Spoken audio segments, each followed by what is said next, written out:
enough to eat. Somewhere all heroes shuffle. Safely down the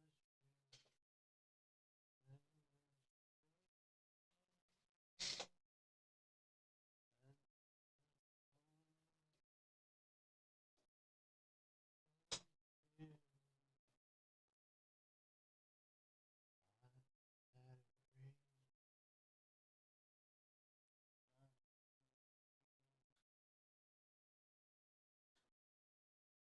Goodbye, Max.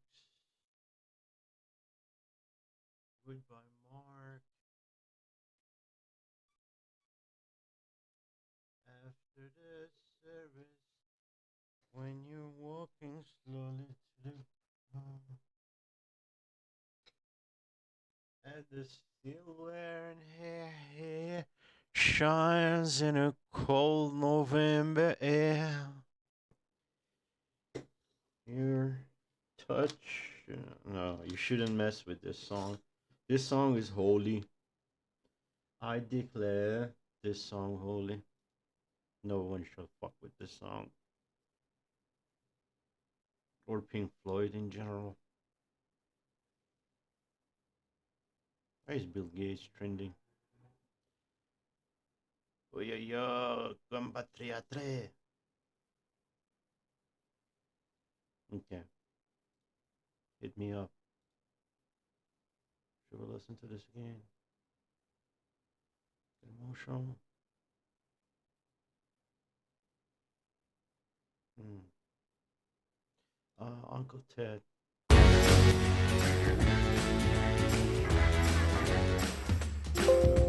Continue watching Pete Woods. Kayak searches and compares hundreds of flight prices so you don't have to. Dr. Ted. Do it. Yes, come on. Do it. Yes, Sandra. Kayak, go see for yourself. About transgender rights and so on. So it's this constant need to engage in the power process, ultimately, that sends them on this chase and uses leftism as a means of expressing their desire for power, which we'll get into a little bit more here. But the other aspect is over-socialization. Now, socialization is the way people are trained to behave and think in a way that fits in with society. Right, obviously you socialize children to respect their elders and have manners and so on. And one way we do this is through shame. But of course, in some cases, this goes a little bit too far, and the child internalizes the shame, and they become ashamed of themselves rather than their actions. Now, the psychological leash of being over-socialized results in feelings of powerlessness and self-hatred. Leftists are over-socialized. They deprive themselves of freedom by over-assimilating to the system. But this creates a need to identify with an ideology that embodies the agency they have denounced. The over-socialized leftist has a need to assert their autonomy by rebelling, but they cannot challenge the most basic values of society. Thus, they tend to do exactly what society demands, even if they claim radical opposition to the system. Again, this is a good insight. But yeah, essentially these people, they have, related to his feelings of powerlessness and feelings of shame, they have internalized these feelings of shame. They're very kind of married to the system values, but they still need to participate in the power process some way. And if anything, they have a greater desire to news and stuff and participate in something that's like tangible and powerful and aggressive and like symbolically powerful, precisely because they've denied it at that individual level, right? So it is a kind of cope, it is a kind of compensation. Leftist radicals, then, it's no surprise, tend to come from the bourgeoisie rather than the working class. They advocate for things like race and gender equality, pacifism, freedom of expression, all values which the system itself encourages. So Kaczynski uses that as kind of empirical validation for his theory, right? You would expect these people to be very much kind of wedded to the system in that they've internalized the values of the system so much, and lo and behold, it is these kind of privileged SJW types that engage in this.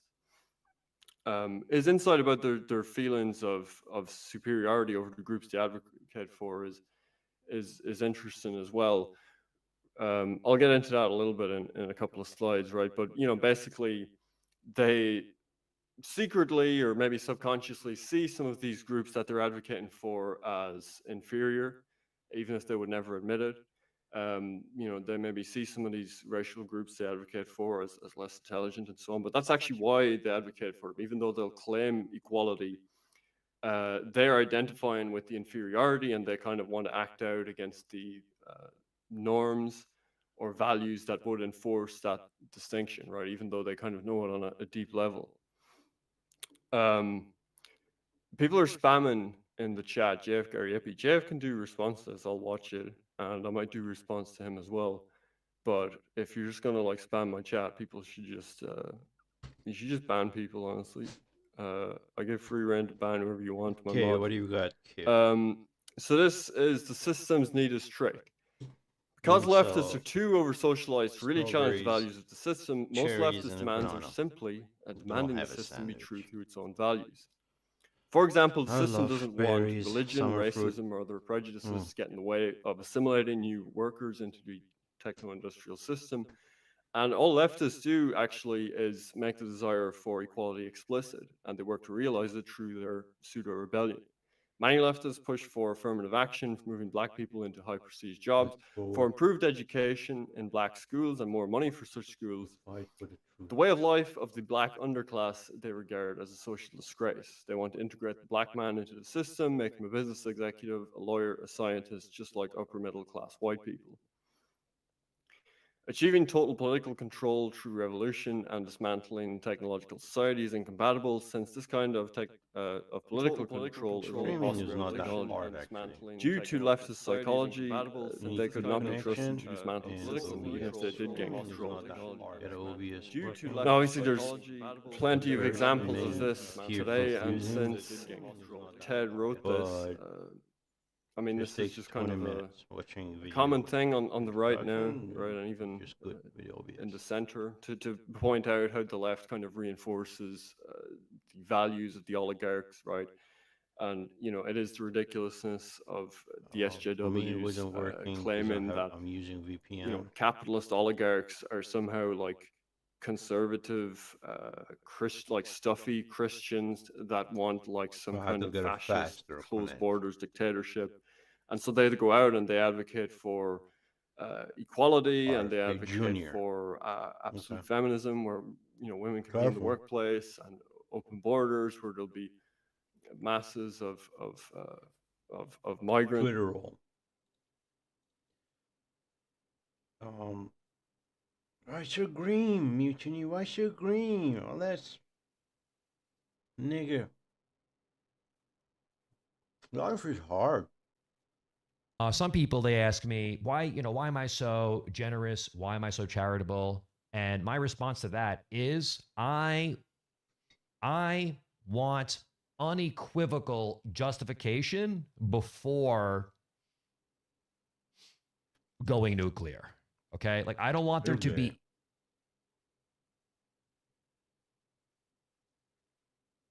comfort action movie. Die Hard. Easy.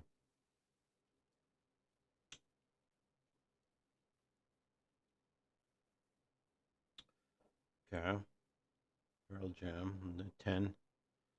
The Queens of the Stone Age. No, Queensryche. Oh, yeah. Fate No More, maybe. The Police.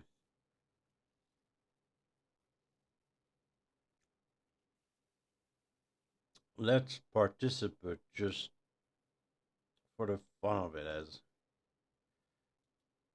not even truth, but just find some album covers.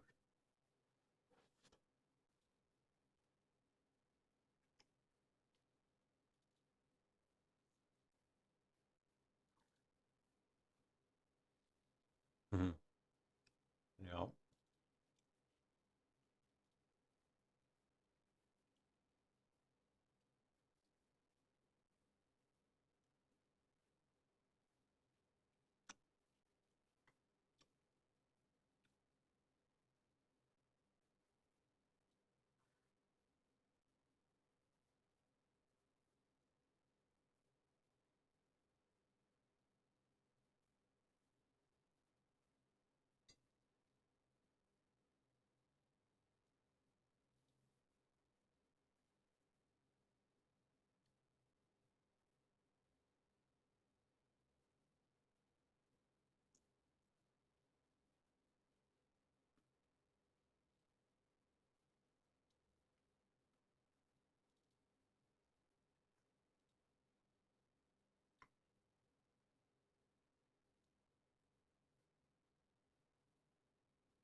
Just lies.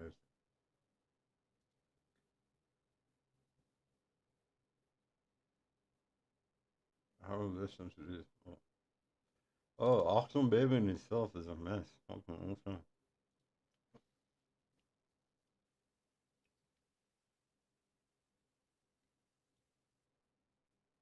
Not bad.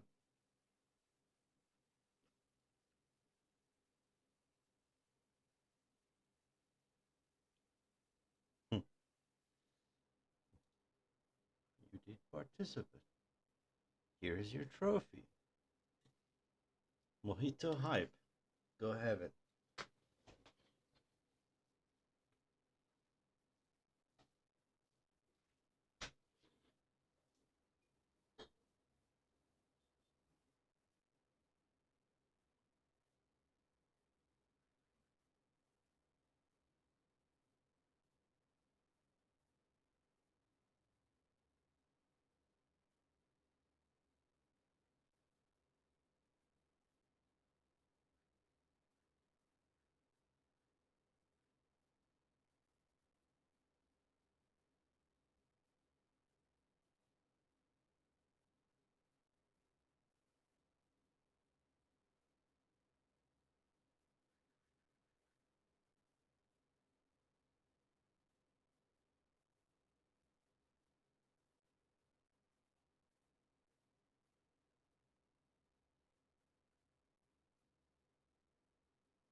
Hey, Brian.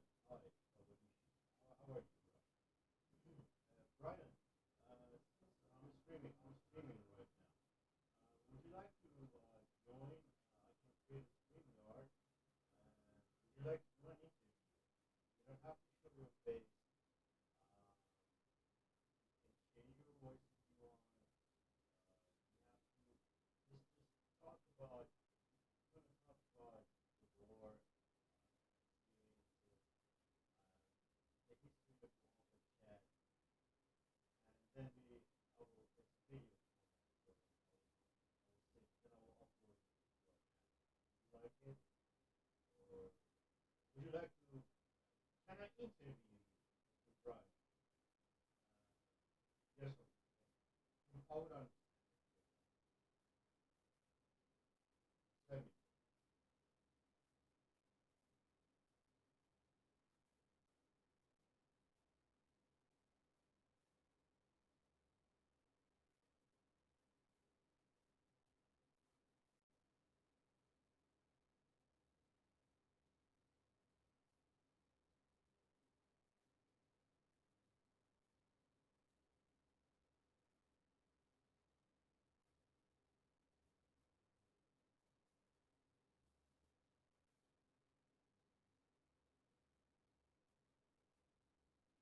Hey, Kaz. Assalamu alaikum. How you doing, bro? Listen, I'm streaming. I don't have much audience. I need a Westerner to interview. So I thought maybe I'll interview you, and then I will put it on a channel on YouTube, whatever. I'm streaming right now, so you don't have to show your face. It can be about anything you want, anything you want, as long as you talk in that beautiful Southern American accent, Texas accent, whatever South. Let me know. So,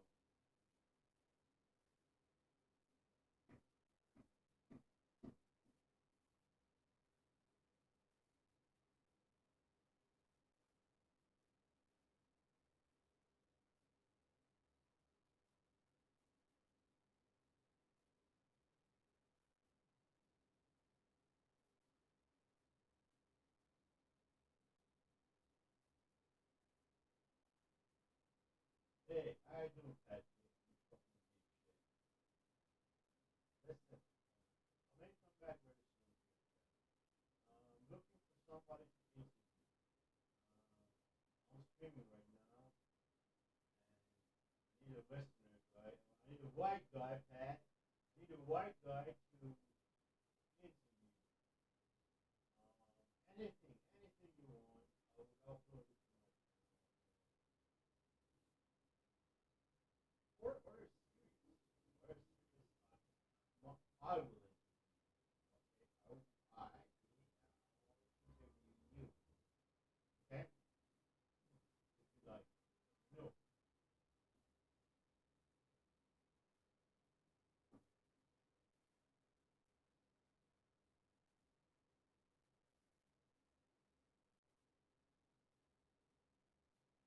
All right. Cool. That's great news, man. Let me. I need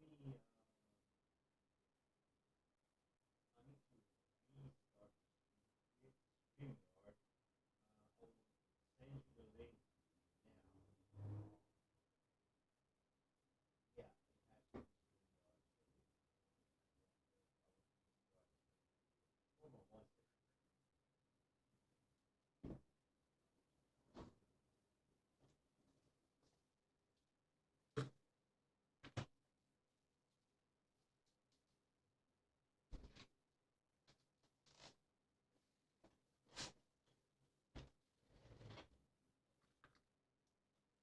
Okay, good news. I'm gonna restart the stream. Brian will join us. Brian from Buhanka Chat. We're gonna have a guest. I wanna interview him. Great, great, awesome news. I think I'm gonna have to restart the stream though. I need a StreamYard, so he can join, basically, or um,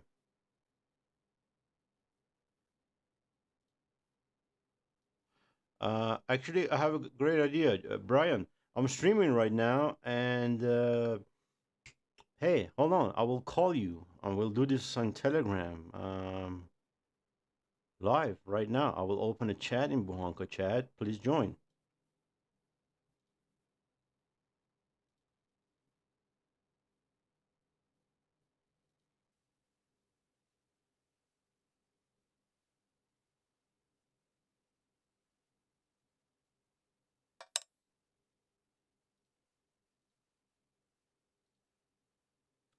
Oh shit, the camera. Um,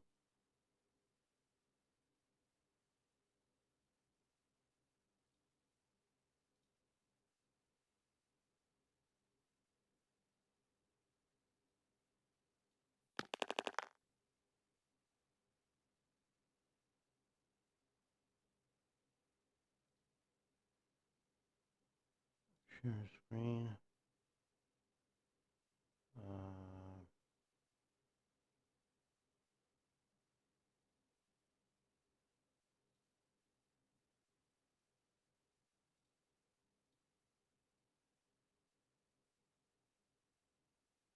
let's see if Brian jumps up.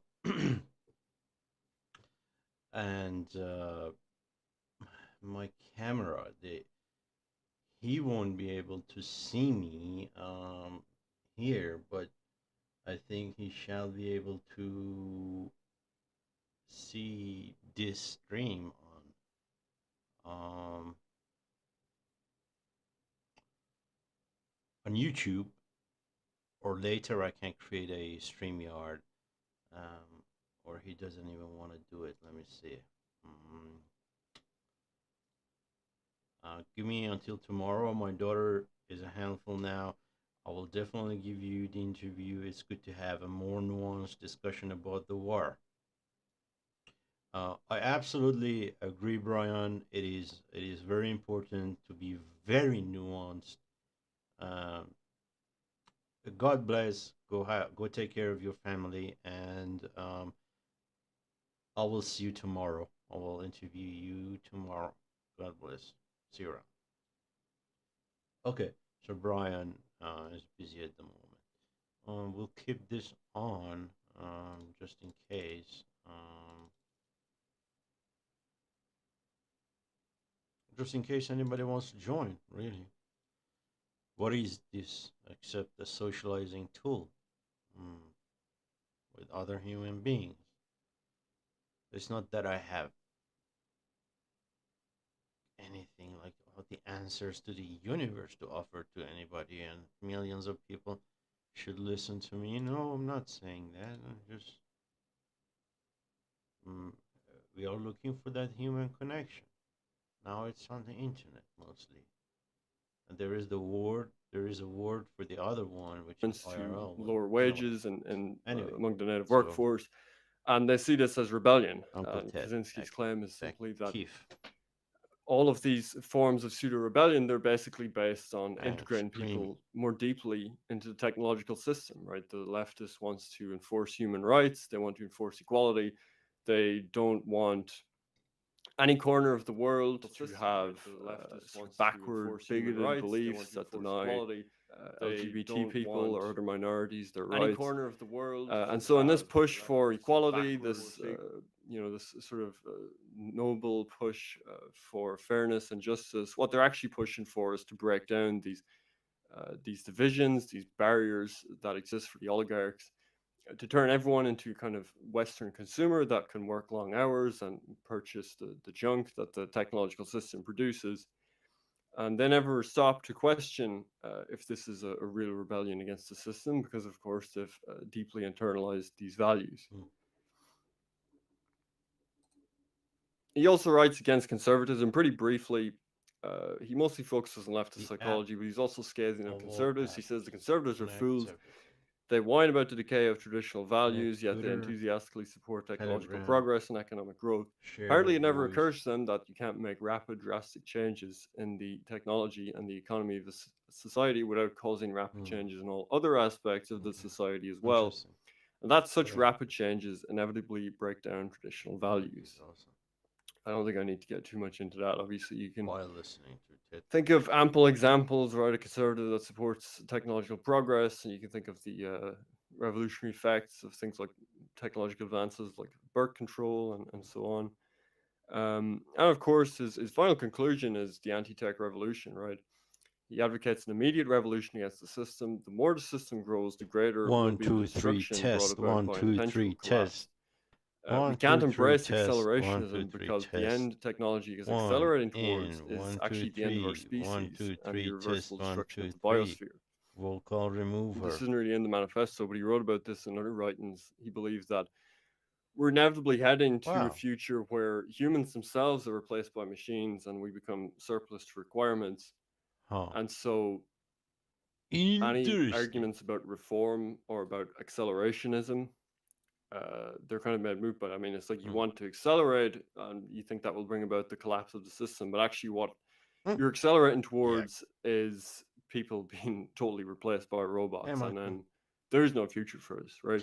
State interference. We also can't rely on a political revolution Oh, I'm because Benjamin political just revolutions are joined our directed against some chat. Oh my system god. that isn't Oh the my god. base of Oh all my of this, god. which is the technological Owen, system, but Owen, instead they're directed at Owen. some secondary system like capitalism, Nietzsche. No, but not the no. source of the Why is problems. Christian?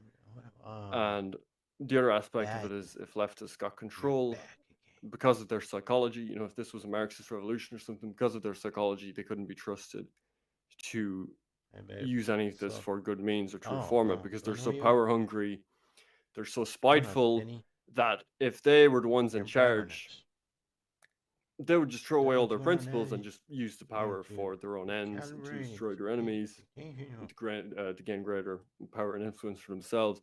So it's there's no weird. hope of any leftist revolution bringing any real change to the system. Now, that's the basis of his worldview, right? And like I said, what's Come interesting is on, that have no hate. like How is Ted's a that even mathematician, possible? and you can see in his system somewhat in the manifesto, but in his later writings he gets a little bit more into it, where How he's is that he's even doing this. possible? He's It's very hard. How is that even possible? truth, that we are all God's children, is that they reduce each of us to the color of our skin, or our gender, or our sex, and they're using identity politics to tear us apart, fomenting anti-white racism and fanning the flames of divisiveness just so they can score a few political points. What's so disturbing about all of this is not something they're trying to hide. They're proud of it. They celebrate it. They promote it at every opportunity, even though what they are actually doing is betraying the dream of Martin Luther King Jr. They're Oh, dang it. Whoa. No, what's that? Alright. Stop! Somebody help me! Alright, break it up! Break it up! Break it up! Come on! Relax! Relax! Take it out! Relax! Relax! It's all right! Good. Let go! Come on! Come on! Watch it right in front of us. Stop! How did Richard get off of me? Let go! Let go! She has AJ! go! Come on! Relax! Let go! Take it out! Hold it! Bring it up! All the way. Let go! Let go! Bring it up! Bring it up! Get off of me! Bring it up! Don't go! Let her go! Let her go! This is a Let good her one. go! Let her AJ! Get off of her! Let her go! Let her go! Call the cops! Two hands! Right here, bro! Let her go! Bro, she has my fucking... Niggas chimping out. Obvious. Who are you? Okay, send them equipment. Russian will take it.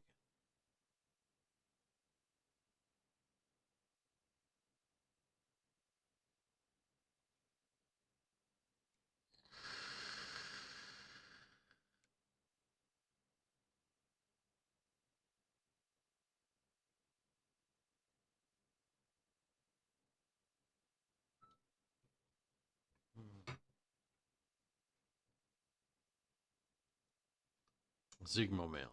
Taxi driver. Unforgiven.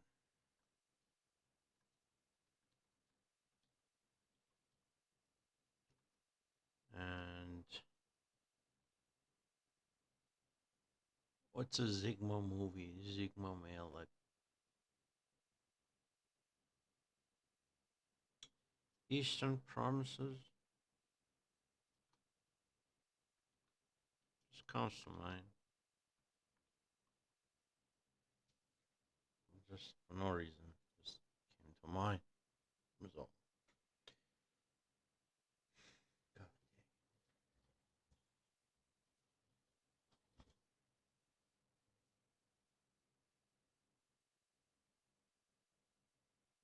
Okay. Now I'd like to play a game of chess.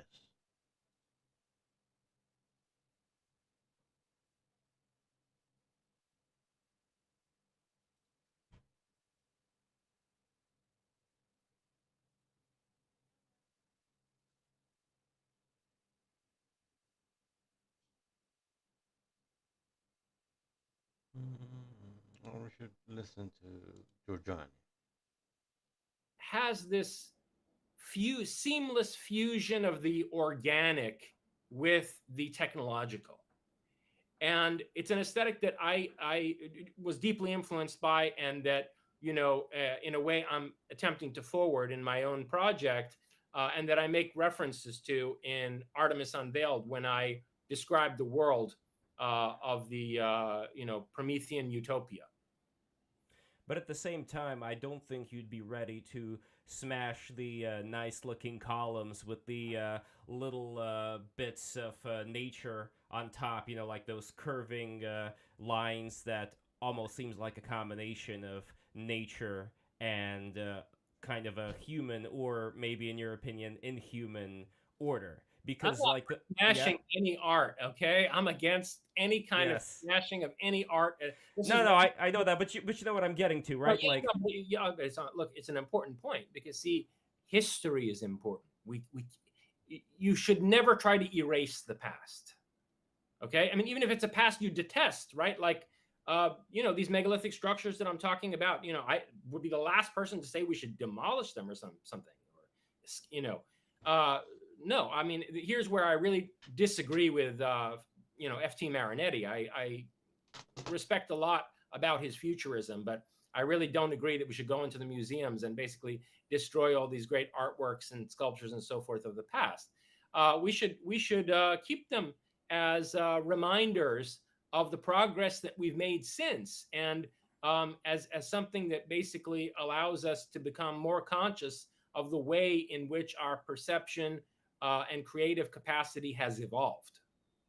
Maybe this is going to be a pushback on my part, but if we were to take a step back and not even look at some of these structures like the Sphinx, for example, or the pyramids as being just buildings, but as being a giant calendar system. For example, the pyramids referencing the stars, and the Sphinx referencing the position of the constellation of Leo a very, very long time ago. It seems like a lot of these things are there in order to tell time on the grand scale, which does make sense if we were to assume that time travel exists and these beings want to maintain this continuity. But even barring the existence of these time travelers, it's something that I think is important for us as far as expanding outwards into the universe, to be able to keep that track of time. If we just devote ourselves to just making, you know, pretty looking insectoid H.R. Geiger monuments, that's all well and good. But I think that there should be an emphasis on, let's actually understand what is going on beyond the here and now. How much would you grant that that is important, and would you also implement structures that would address that sort of thing, like giant calendar systems? Yeah, but they don't have to have anything to do with architecture. We can have giant calendar systems and not have it be integrated into how we build buildings. And the other thing about these structures, like the pyramids, the other megalithic constructions that have astral alignments, is that, look, it's also a reflection of this microcosm and macrocosm worldview. These people literally were replicating the heavens on the earth, partly as a religious statement about the fact that they had, in their view, succeeded in instantiating cosmic order on a microcosmic scale. So, you know, it's not just that like they were trying to keep time or something. There was another aspect to that. And you know, when I talk about durability, I described this to some extent in Artemis Unveiled, but I also did an art compilation, an AI art compilation video called The World of Prometheism, which you can find on my YouTube channel. And if you look at some of these structures, these more organic structures that I designed that, you know, draw from the aesthetic of Mobius and Drouillet and H.R. Giger and so forth, they would be incredibly durable. They would just, it would be like they were a part of nature, and they would kind of like last for eons. So I don't see them as being any less enduring than the pyramids. One big distinction, though, is that those kinds of structures that I have in mind and that I deploy in my description of the Promethean utopia of the future, they're kind of chameleon-like. They blend into the natural environment, so that if they're undersea structures, they kind of look like giant corals, or, you know, if they're on asteroids, like at first glance, you couldn't necessarily tell if it was a natural structure or an artificial one. Whereas the pyramids and other large polygonal megalithic structures are also kind of designed to say, hey, we're here, you know, intelligent life built this. Big dick energy, in other words, like having Absolutely, these giants. absolutely. Yeah. And so, Folks, if it's great Vince to is- have Olga Bahari back with us. It's been too long since we've had a conversation, and I'm looking forward in particular to discussing my new book, Artemis Unveiled, with somewhat of a focus on the role that Iran plays in this narrative. Folks, you can also check out Olga's YouTube channel, which is linked in the description. It's great to be back with you, Olga. Yeah, it's a pleasure to be back, and congratulations for your new book, Artemis Unveiled. I'm looking forward to this. Thank you. So you've now had a chance to actually read this novella twice. Yes. And so I will just turn it over to you, and let's see.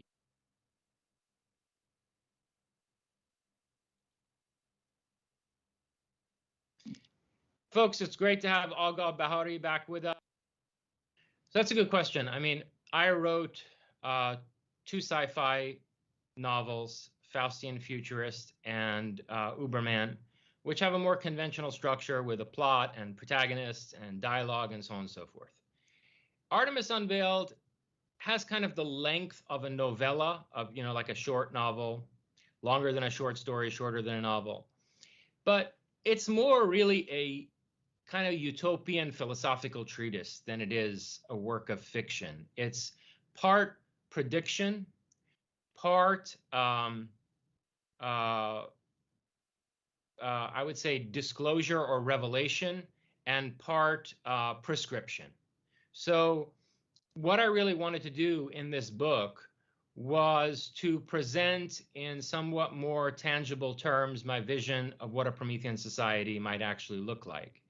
But in order to do that, I had to set it up by offering a projection of various convergent catastrophes that are going to essentially wreck the modern world over the next, let's say, 30 years or so.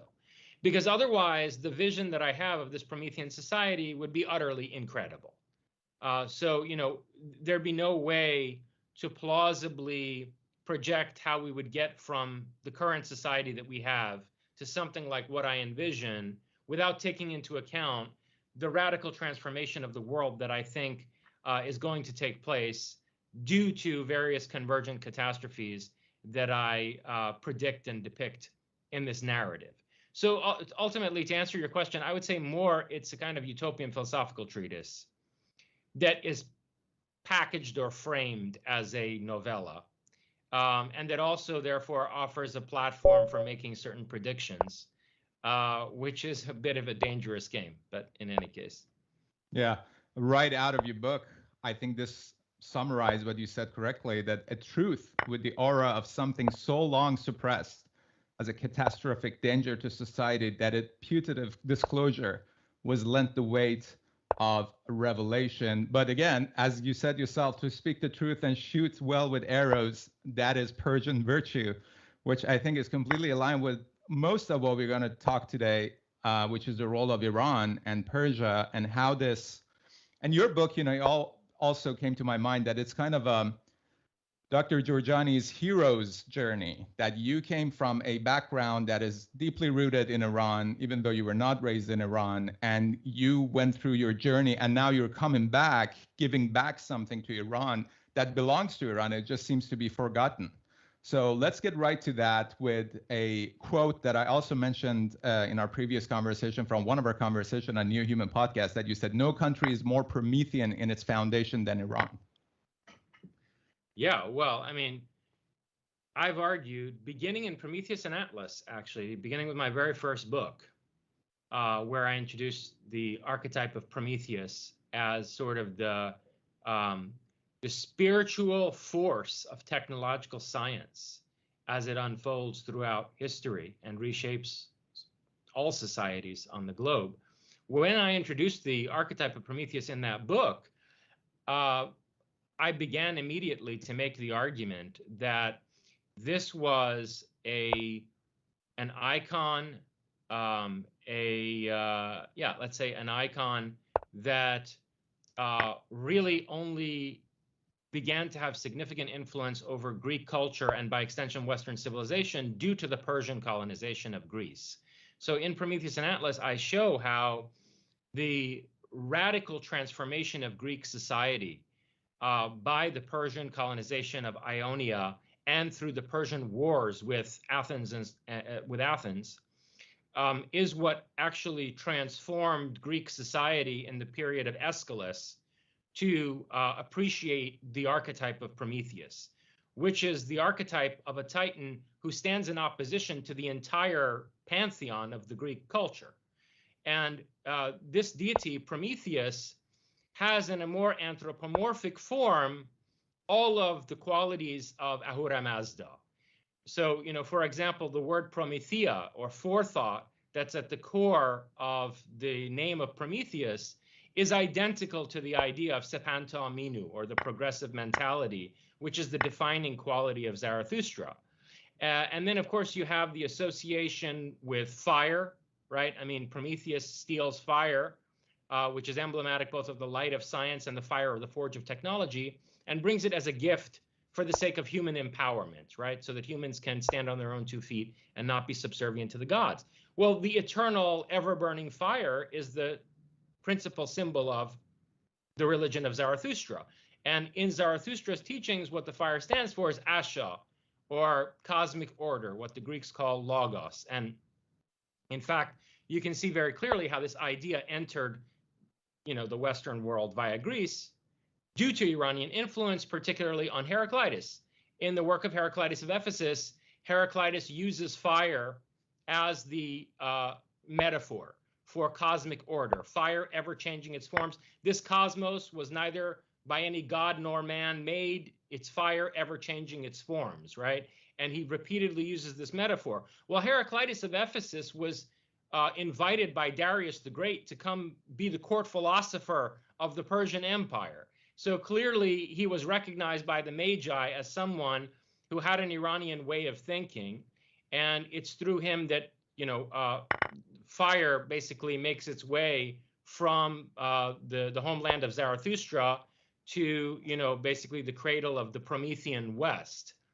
And then, of course, there's the whole question of Prometheus being a Titan, right? In the Indo-European cultures, in all of them, we have this opposition between the gods and the Titans, the Olympians and the Titans, or the Devas and the Ashuras in Sanskrit, or the Devs and the Ahuras in the Iranian tradition. And so Ahura Mazda literally means Titan of wisdom, or Titanic wisdom. That is Prometheus. Okay, so, and this rubs the Parsis all the wrong way. They get agitated when he says stuff like this because, they want to have this really abstract monotheistic idea of what Ahura Mazda is and so forth. And it's true that Zarathustra's genius was taking an archaic, much more anthropomorphic archetype and turning it into something that becomes really the first abstract philosophical idea, namely Ahura Mazda and the whole system that comes from out of that, right? But if you do the genealogy of that, you see that really Zarathustra is working with a kind of, Indo-Aryan, an ancient Scythian, Proto-Persian religion in the Caucasus, where you have this figure Amirani, and Amirani, is also like a fire bringer, and he's also punished by the gods by having his liver eaten out while he's chained to the Caucasus. So clearly elements of this god who was in the back, or Titan rather, Ahura, who was in the background of Zarathustra as he developed his philosophical system, is also the wellspring of the myth of Prometheus as it made its way to Greece. And so clearly, the Titan of wisdom that winds up being Prometheus in Greek culture is what Zarathustra develops into the philosophical idea of Ahura Mazda. And these are the kinds of reasons why I say that ultimately Iran, is the wellspring of the Promethean mentality. But, more specifically and rather more practically in more tangible terms, just look at the culture of Haqamanashid Iran. The Achaemenid Empire was engaged in titanic projects of industriousness, civilization, the cultivation of the earth and of society. Things like, for example, bringing water through the Qanat system, the Qanat or Kanat system, bringing water from the mountains into extremely arid areas, in some cases deserts, so that you could build these huge gardens there called Paridaeza, which is where we get the word paradise from in English, and building an intercontinental highway system, which allowed for a Pony Express postal service to function, or geoengineering on the scale of carving the Suez Canal for the first time. It was an invention of the Haqamanishids.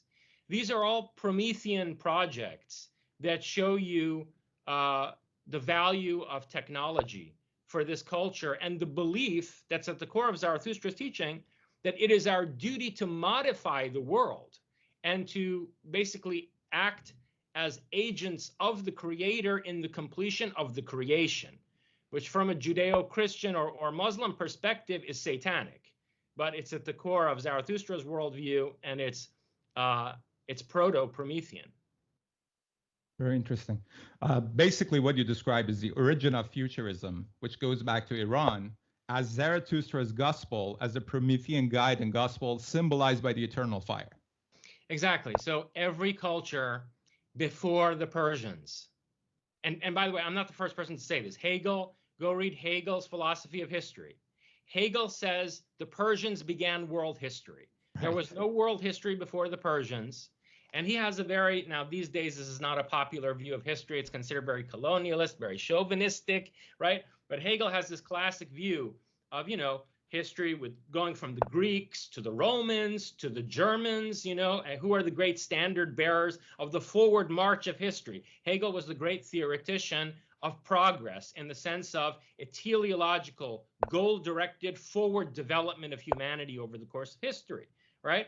And this same Hegel, who's the preeminent modern thinker of progress and of the idea of a future-oriented history in the West, this same Hegel says, listen, it didn't begin with the Greeks. It began with the Persians and with Zarathustra, and then passed on to Greece, and then to Rome and the Germans and so forth. And by the way, just quick side note, Nietzsche, who also talks about philosophy of the future. Remember Nietzsche, the subtitle of Nietzsche's book, Beyond Good and Evil, is Toward a Philosophy of the Future. And the future is very important for Nietzsche, the idea of the future and of the evolution of the Superman, the gospel of which he puts in the mouth of a returned Zarathustra, and thus spoke Zarathustra, right?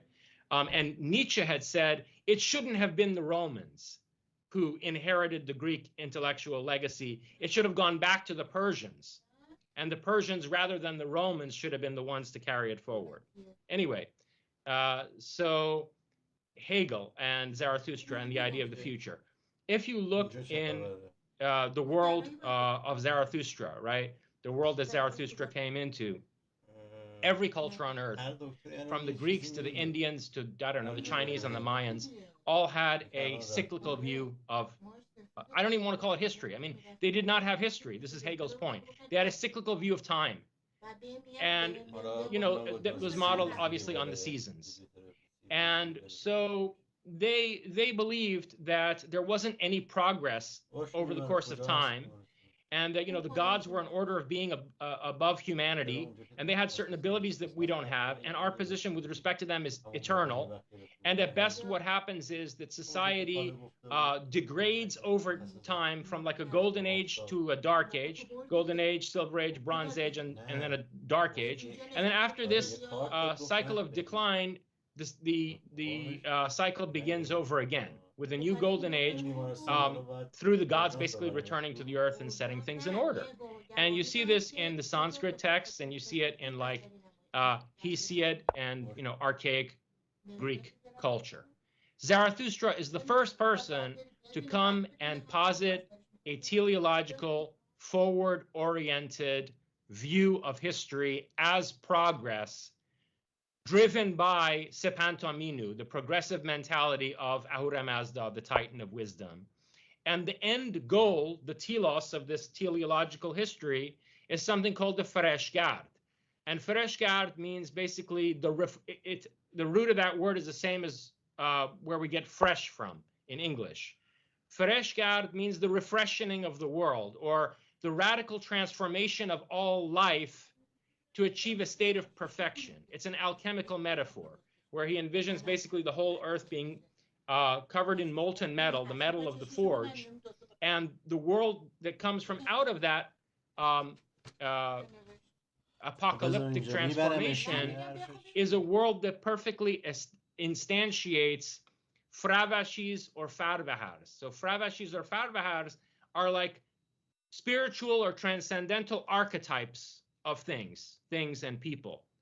And again, this is an idea that Plato got from Zarathustra via Pythagoras, who studied in the capital of Iran for a dozen years. In Zarathustra's view, that's the end of history, that our whole history is a forward-oriented, progressive process that will end with a radical transformation of humanity and of the world in a way that instantiates these archetypes. So, yeah, I mean, futurism was born in Iran. Yeah, the contribution of Persian culture, it seems like we more and more are beginning to realize like how much has come from Iran, but a lot of it still has been abstracted and muddied out and straight out hijacked by other cultures and, you know, other kind of religions, including Islam. Quoting again from your book, that the greatness of the Islamic world in science and technology during the period of 900 to 1100 in the old Gregorian calendar had to do with the fact that 90% of these so-called Islamic scientists and inventors were actually Persians and other Iranians. And this is something that has driven me crazy since I've lived in the West for, I don't know, the past 16 years, that a lot of Westerners try to describe to me the incredible role of Islam and how amazing Islam has been at some period to preserve all this science and all this technology and all of these things. And I remember I was giving a talk at a church, and somebody mentioned this, and another Iranian gentleman in the crowd, he stood up and said they were all wonderful people despite being in spite of being Muslims. They tried to get away from Islam, and they tried to get away from Islam and all of that, because it's something that has occupied our country for many, many, many centuries. And this is why I'm saying that a lot of the things that are becoming more and more clear, yet a lot of things have been stolen and muddied out. So this is something that Iranians now, perhaps out of sheer purpose of just getting out of this devastation, they're going back and finding out what really belongs to Iran and Iranians. Yeah, I mean, it's at least 90%. If you could wiki this. I mean, if you look up like list of Iranian scientists and inventors, right? It's unbelievable. It's just, I mean, there's no question that if you do an analysis of what are the main countries or cultures from out of which science and technology has emerged, and you know, basically technological scientific progress has been driven forward over the course of human history, Iran is definitely up there with Greece, Italy, Germany, Britain, France, Russia, as among the top. Definitely within probably the top 5, and certainly the top 10 in the world. And during that period, from about, let's say, 850 to 1150, okay, once the Persians had succeeded in basically coming out from under the yoke of the caliphate around 850 to 900, Babak Khurramdin and a bunch of other people in northern Iran like Sunbad, Ishaq, Afshin, Mazyar, they led revolts against the caliphate. And this created a situation where not only was the hold of the caliphate in Baghdad over Iran weakened, but the Al Buyid, the Buyid house, was able not only to carve out a degree of autonomy, but even to essentially turn the Baghdad caliphate into its vassal by around 950. And this is when you have this great Renaissance take place, this Persian Renaissance take place, which is wrongly branded an Islamic Golden Age. Not only was it not Islamic, these people, I mean, some of them were rabidly anti-Islamic. I mean, go read Razi's writings on Muhammad and the Quran and so on and so forth. And you can see that, you know, these people had tremendous contempt for Islam. Ibn Sina, which was toward the tail end of that period, he basically makes a confession at the end of his life that, see, so he was toward the end of that period when the Turks were coming in, and the Turks wound up reimposing Islam in an orthodox form on Iran with tremendous brutality. I mean, they genocided the country. They built pillars out of decapitated heads in some cities like Esfahan.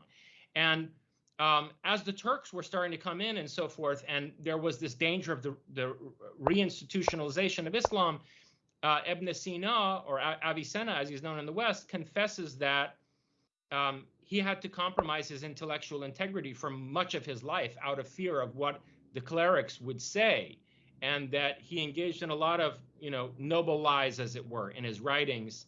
And, basically, he clues us into the fact that the atmosphere of repression is returning. And then shortly thereafter, in like the period of Biruni and so forth, and Al-Ghazali, we wind up back in basically, in under benighted Islamic tyranny, which sadly persisted in Iran for many centuries after. But that period between 850 and 1150, where we had, Razi, Khwarazmi, Omar Khayyam, where Iran basically invented algebra, was, devising the most complex, rigorous astronomical systems, and, creating certain inventions in both engineering and what went on to be chemistry. Iran was a powerhouse of science and technology, and that has everything to do, with the future that I envision for Iran in this book. Like, it is not incidental that Iran might reemerge as a center of technological science in the world, because it was that, okay? First of all, it was the impetus for the whole idea of technological science when the Haqamanashid Empire influenced classical Greece, and then Iran emerged after the collapse of the West as, again, the bastion of science and technology from 850 to 1150. So yeah, that's definitely an important part of what I discuss in Artemis Unveiled. Yeah, and yet this occupation and hijacking of all our heroes and all our legends and our own culture continues to this day. That you see, you're talking about training Promethean soldiers on the basis of this philosophy that belongs to us. Meanwhile, the Islamic Republic regime, who is an occupier from my perspective, they have introduced 2 credit courses of Qasem Soleimani. So they are training Qasem Soleimani soldiers. They're pushing it in universities and all that. And hey, if nothing changes in 2-3 generations, maybe that would be the case. But what